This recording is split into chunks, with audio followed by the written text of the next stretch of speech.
From the 22 News Plus studio,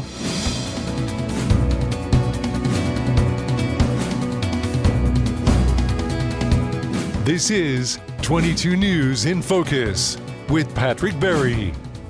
Hello, everyone, and welcome to this edition of InFocus. I am your host, Patrick Berry. If you're like me, you enjoy a nice glass of beer. But beer has changed a lot in the decades since I first had one back in the 80s to a lot of hoppy, delicious microbrews that you can find all over our area. I'm excited today to be joined by the two people that make White Lion Brewing run the way it does.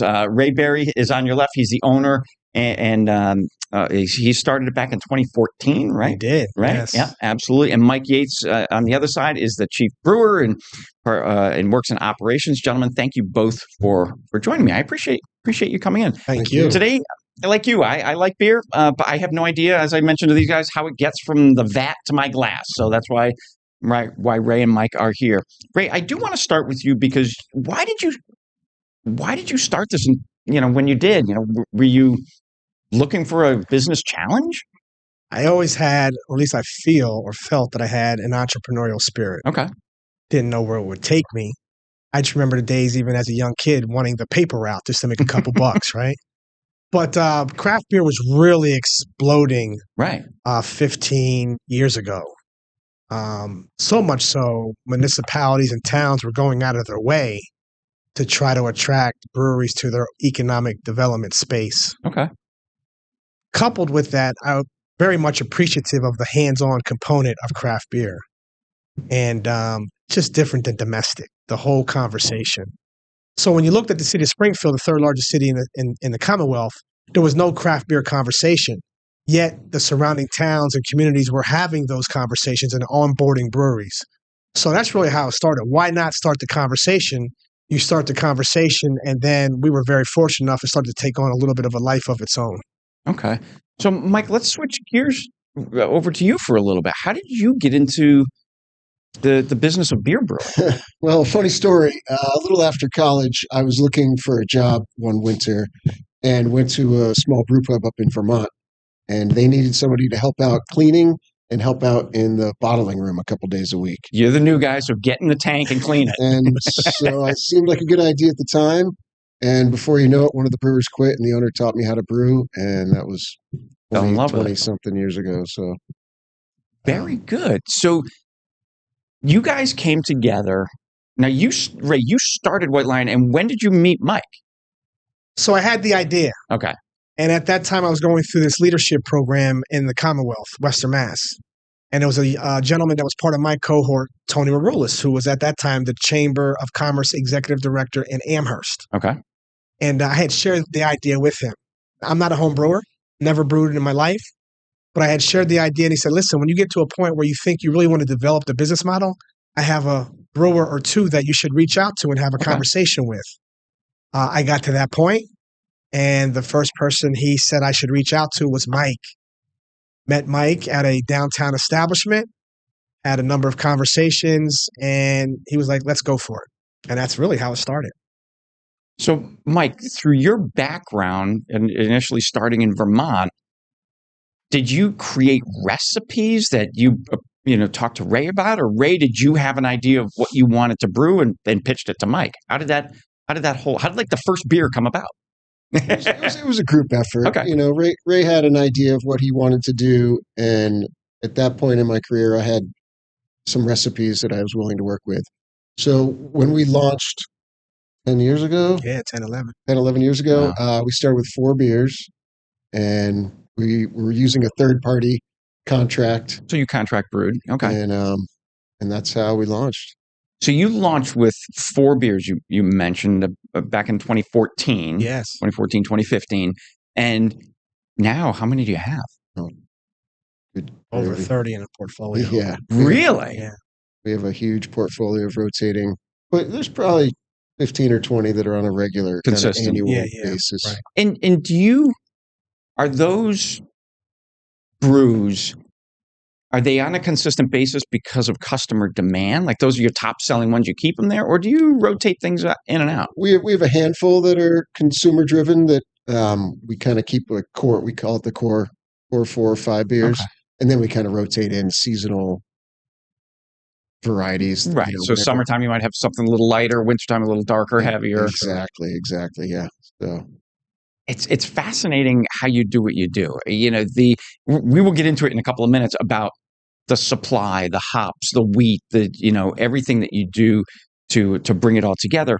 But the concept, Ray, has changed in those ensuing 11 years. I mean, we've gone from, wow, that's a great idea, to now there's a lot of brewers doing this. So what are some of the chief struggles that you guys face? So to your point, I remember when we were starting to build out the conversation, one of the more popular beers was a West Coast style IPA. Okay. And then as time has gone on, it's become much more of a hazy New England style, softer on the palate. So that's just one indication how the consumer can pivot how a brewery approaches different variations of beers. For us, it was important to take advantage of all of the varying palates out there.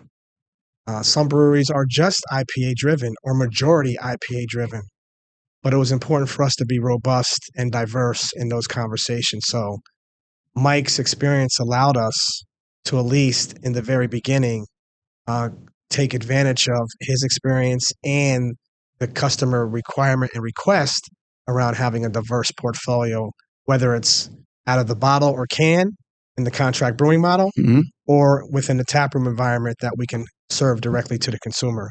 So you're no longer contract brewing; you're doing it all on your own, right? 100% on site in downtown Springfield. Yeah. Well, we are up on our first commercial break. There's plenty more to talk about, so stay with us. We're back after this. This is 22 News in Focus with Patrick Berry.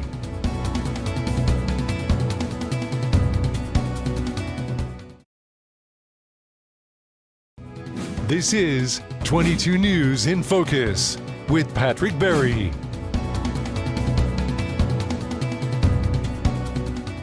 Welcome back, everyone, to this edition of In Focus. I am your host, Patrick Berry. Joining me across the desk today from White Lion Brewing is Ray Berry and Mike Yates. Gentlemen, thank you both so very much for joining me. We've covered a lot of ground in the first segment. I want to get into sort of the nuts and bolts now of how you do what you do and some of the challenges you face. So, Mike, I look at you as an artist, quite frankly, because of what you do. You take things and create something that people can enjoy. Wheat, hops, water, flavorings. How do you do that, and how do you get all of that stuff that you create beer with? Well, that's a great question. So yeah, malt and hops are the major ingredients, and there are a couple national purveyors that provide grain, basically from the heartland of America. Okay, and so we get a lot from them. But then there's a couple great local sources. So we've been working a lot with local, trying to keep things regional or New England based in our grains. And so when you talk about things coming in from the heartland during the wintertime, they're not growing out there. So no, like anything, it's a seasonal crops, but they have big silos full of grain that they can So how do you get that? I mean, you're in downtown Springfield, so to come in by truck, train. I'm glad you brought that up. So Ray picked out this wonderful location and right in the heart of Springfield, right? But as far as building a brewery, it might not have been the easiest choice, because logistics are bringing in pallets of grain, basically 50-pound bags. And so I spend a lot of my day moving stuff around. We have loading docks. You get it in, you move it around, and so that it works out great. We've really kind of developed a system. The grain comes in, and then we have a local farmer who comes and takes the spent grain and feeds it to his pigs. So it's like a little cycle. Yeah, so this little cycle of recycling, for lack of a better description. So we get rid of a waste product, and he gets some great food, and he gets benefit from it. His livestock. So Ray, Mike brings up a very good point. You're in a great location, downtown Springfield. It is fantastic, but it's got to be difficult to. When you said, Mike, I got this great space, Mike's in his head. He's like, how am I going to get pallets in here? Yeah. So why that space, and not like a lot of breweries are in industrial parks, or they've got easy loading dock access. Right. Why downtown Springfield? From day one, our intent was to be part of the downtown fabric. Okay. as I look back, or as we look back at it now, we may have been a little naive in that. And I say that because we looked at 3 or 4 different locations Definitely. and spent a lot of time and some resources vetting each one of those. But even though with the challenges of being downtown, we're very fortunate. We're a gateway city. Right. We're in the heart of the business district. There's a lot of moving parts and a lot of moving conversations. So I think it fits our model well, despite the challenges. Okay. All right. So let's fast forward now. You went from being a contract brewer to opening the space in downtown where you started brewing on site. Now, how long have you been brewing on site, Mike? Is it 5 years or 6 years? June of, oh, I'm sorry, right before COVID. So 2019. Yeah, right before COVID. Yeah, 5.5 years now. I think we've been on site. Okay. And, Does it give you a better checks and balances of the product? Oh, 100%. Yeah, it was hard. It was hard for me as a, I hate to say as an artist, but as somebody who likes to do things himself, to hand my recipe over to a third party and say, make this the way I want it made. So now in Springfield, I have 100% control, temperatures, volumes, times. Right. It's, you're baking a product basically. It's a game changer being in full control. Yeah, I have full control, and it's great. We've made some wonderful beers out of there, and the community has really supported us. It's been steadily growing, I think, over the years. Because we're in there, we're in Tower Square, but now people know we're there. I was just thinking this the other day that it's kind of the holidays. People are home visiting, and there's just kind of random groups of 2, 4, 8 popping in, grabbing some beers, and it's just it made me feel great to know that we've created that space. So have you grown at all? So, or you're still in that one space in downtown Springfield. Have you grown, or have you considered growing maybe another location, maybe portable, like trucks? I don't know what. Yeah. No, you're right. I call them like a food truck, but for beer. You're right. So we have grown. Okay. We're very fortunate enough to have a number of key partnerships in Western Massachusetts.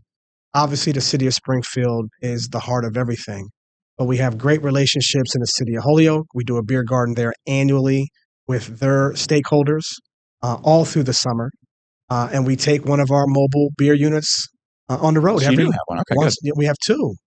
And then we have a partnership with the city of Westfield, where we work with stakeholders there as well, and take one of our mobile units and join other vendors to do a summer-long beer garden entertainment center. So that's the important piece, to expose the brand beyond the walls of the tap room and brewery. And you're not exposing yourself as a business to more permanent facilities. So here you can kind of, with the mobile trucks, you can kind of, we can come and go. Yeah. So if you want to do something in Palmer this summer, that's boom, right. We're out in Palmer this summer. You don't have the brick and mortar. Correct. Yeah. Right. So it's a little bit more pain and stress-free. So I asked that question because I have to imagine, in the evolution of what you do to remain relevant with your customers and with what the public wants, you have to get creative in how you present your product to the customer. So the trucks, probably the next evolution of it, right? Yeah, so we started with 1. Okay. And now we're up to 2. So we'll see if that can grow. Obviously, we would love to expand our seasonal programming because it's outdoors. People want to be outside. They want to experience different things. And that's really what it comes down to. The brewery of 15 years ago, or the tap room environment of 15 years ago, is different for the most part, in general, than the tap room today. Right. The consumer is looking for a experience. The days, in my mind, of popping around, having a pint here and there is a little bit different now. What can we add, or what can be added to the overall experience for the consumer, so it leaves them with a memorable, wanting to return type ordeal? Now, none of us are young, so we remember the day. We remember the days, literally, it's like, 30, 40 years ago, people go to sit in a bar and just hang out. Yeah. That's not what people are doing anymore. To your point, Ray, they want an experience, right? So whether it's the flavors or the environment, you have to provide that. Flavors, food, entertainment. Entertainment could be live music, could be comedy, whatever it may be, but something that will attract them, for them to enjoy themselves for more than one beer sitting. Perfect. We are up on our second commercial break. We've got plenty more to talk about. We're back in a moment. This is 22 News in Focus with Patrick Berry.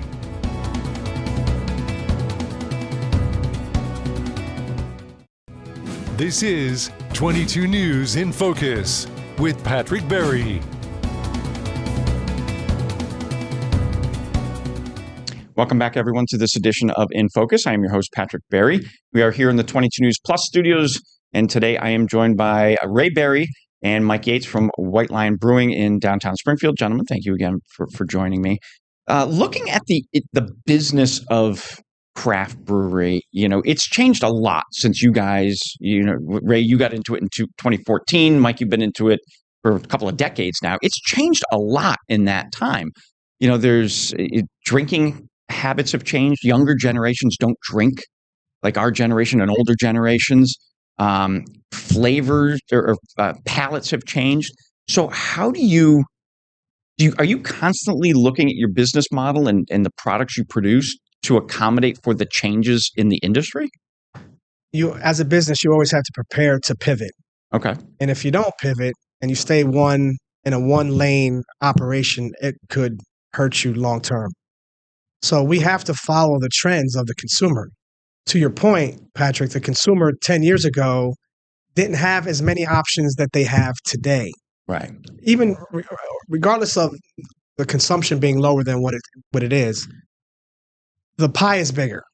When you mentioned our age, there may have been domestic beer, maybe a little craft beer, some spirits and wine. Right.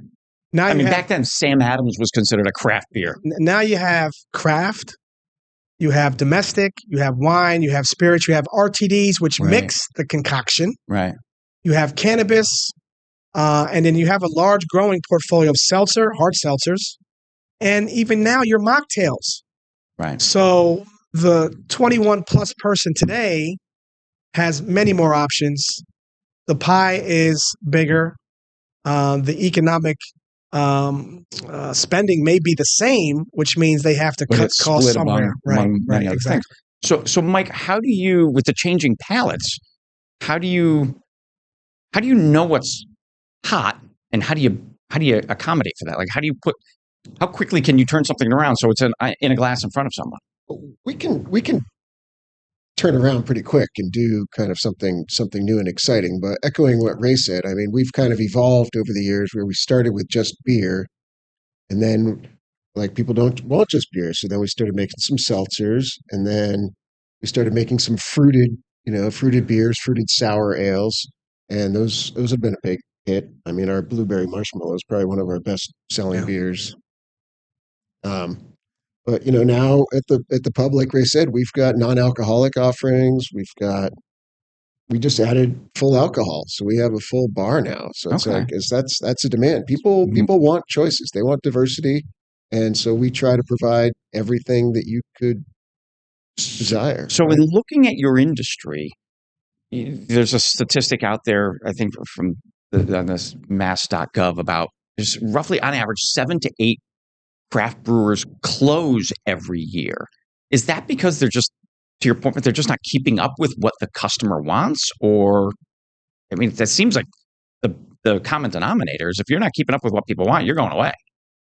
I think there's a lot of that's one piece of that puzzle, but there's a number of other circumstances. Don't forget, beer exploded 10 years ago, 7 to 12 years ago. And a lot of people were investing heavily, thinking that they would be able to continue to expand their portfolio or their brand. But then as the economic landscape changes, you still have that debt load. Mm-hmm. You're not brewing as much beer. You can't fulfill your capacity. Loans are being called. And that's really what impacted or continues to impact some breweries, so it started, like I said, 7 to 12 years ago, where there was the thought that there would be continuous double-digit growth. Right. And that just wasn't the case. And it just got to a point where the market got saturated. There's over 9,000 breweries in the United States. It's amazing. When we started, maybe it was half of that. Right.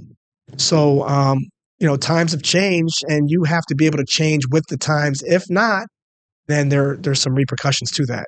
What about distribution? Do you have distribution, or do you contract with somebody for distribution, or do you say, you know what, it's not even something we want to do. We want to have it, here in our flagship store or at the trucks. How do you do a distribution, or do you have that? Yeah, no. So coming out of COVID, when we started the brick and mortar downtown, a little bit prior to that, we had a distribution arm. Okay. So we did our own self-distro. We dibbled and dabbled prior to that a while with a couple of distributors, but it just didn't work. We were just too small. Okay. So we decided to do it on our own. And we did that for about, 6 years, 7 years maybe? And it got to a point where we started to onboard a couple other smaller breweries. But the cost associated with that was a lot. Vehicle maintenance, gasoline, all of those costs. Right. And as we continued to grow, it was more important for us to concentrate on the quality of beer, the quality of customer engagement, and we decided to farm out the distro piece, and now we partner with a third party. So White Lion can be found in other places besides the tap room downtown. Oh, okay. Yes. All right. So looking ahead, I know we don't have crystal balls, but what do you see for White Lion over the course of the next year or two, and as your industry as a whole? Different flavors, Mike? I mean, that's a better question. Like, what do you see your customers asking for? There's been a little bit of a shift. Like Ray said before, like there was the IPA and then it went to hazy IPA, right. Where now hazy IPA is just kind of ubiquitous everywhere you look in the market. So now there's been a little bit of a trend back to more traditional styles, your Pilsner, your Amber, kind of cleaning it up a little, simpler beers. I think there'll still be a demand for fruited beers for a while, seltzers. We just try to stay on top of it and keep going and stay so one step ahead. You must read trades to see what people are, Okay, so you mentioned early on it was the West Coast IPA. Well, all right, well let's get on that. Let's brew some of that. Do you see somewhere in other parts of the country where certain flavors or certain types are becoming hot, and you say, well, let's try and bring that here to Western Mass? That happens, but we're very fortunate enough to have a very forward-thinking trade association, national. The Brewers Association. Okay. And then you add to that the local or the statewide Brewers Guild. So between the two of them and just general conversations with our peers, we get a lot of information, a lot of data that helps us plan for the next quarter, next year, et cetera. Very good. Very good. Well, gentlemen, I want to thank you so very much for joining me today, giving me a little bit of an insight into the local craft brewing business. Way more than I thought it was. Gentlemen, thank you both very much. We Good seeing you. appreciate you. Thank you, my friend. This is 22 News in Focus with Patrick Berry.